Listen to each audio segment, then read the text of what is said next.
কুকুৰে কামোৰা ভেকচিন বেজী মজুত থকাৰ পাছতো দিবলৈ কৰ্মী নাই টিয়ক এফআৰইউত ভাৰপ্ৰাপ্ত চিকিৎসকে গমকে নাপায় কিয় হৈছে এনেকুৱা অৱস্থা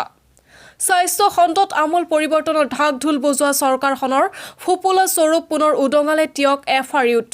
হয় বৃহত্তৰ টিয়কৰ একমাত্ৰ চিকিৎসাৰ ভৰসা টিয়ক এফআৰইউখন যেন এতিয়া নামতহে আছে কামত একো নাই 11 বজা পৰ্যন্ত কৰ্মচাৰী উপস্থিত নাথাকে নিজ কৰ্তব্যত অহাৰ পাছতো কাম কৰিবলৈ নহয় ইচ্ছুক উল্লেখযোগ্য যে কুকুৰৰ বিনামূলীয়া ভেকচিন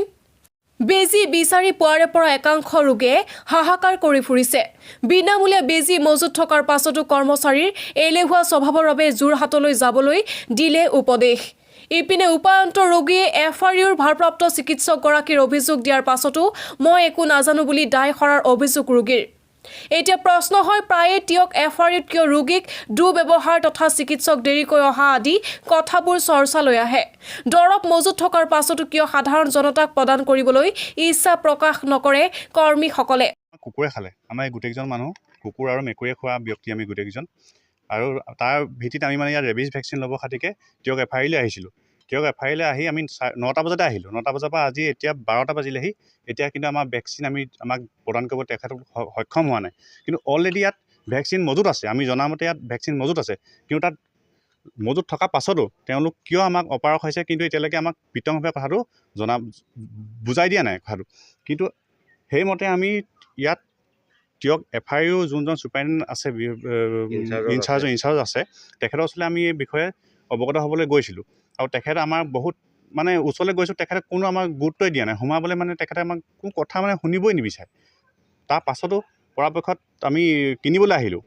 ভেকচিন বেজী ফাৰ্মাচীলৈ কিনিবলৈ গ'লত আমি তেখেতে কিনিবলৈ গ'লত তেখেতক সুধিলোঁ যে এই ভেকচিনটো দিয়ক তেখেতে ক'লে বোলে 390 টকা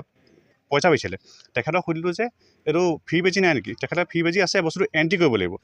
এণ্ট্ৰি কৰিবলৈ যেতিয়া আমি এণ্ট্ৰি অফিচলৈ গ'লোঁ এণ্ট্ৰি অফিচলৈ গ'লত তেওঁলোকে কৈছে বোলে এতিয়া এণ্ট্ৰি নহয় এতিয়া ডেলিভাৰী কেছ আছে ডেলিভাৰীখিনি এণ্ট্ৰি কৰি লওঁ ডেলিভাৰীখিনি এণ্ট্ৰি কৰক আমাৰ আপত্তি নাই লগে আমি দৰকাৰ হ'লে অকণমান ৰখি দিম সেইটো কৈছোঁ আমি যে ডেলিভাৰীখিনি এণ্ট্ৰি কৰি লওক আমি অকণ ৰখি দিম তেতিয়াহ'লে এতিয়া নহ'বই বোলে মোৰ বোলে অকণমান হয়তো ভাল নহয় আমাৰ নহ'বই সেই বুলি কৈছে তাৰপাছত তেখেতে আমাক কৈছে যে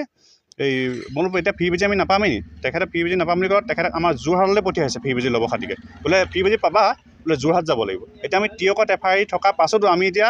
জনসাধাৰণ এতিয়া এইজন ব্যক্তি চাওক এইজন ব্যক্তি এতিয়া দিন হাজিৰা কৰি থকা মানুহ দিন হাজিৰা কৰা ব্যক্তি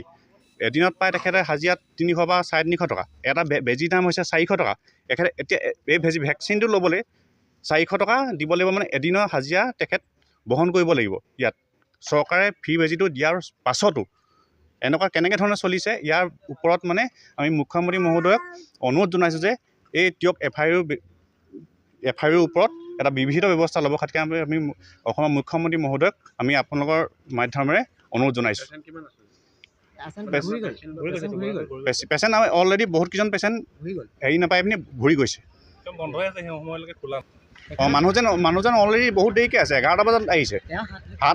তেখেতৰ হাত কিবা ফ্ৰেকচাৰ হৈছে বুলি কৈছে কিন্তু হাত ফ্ৰেকচাৰ হ'লেও বাইক চলাই আহিছে আৰু লগত স্কুটি চলাই আহিছে লগত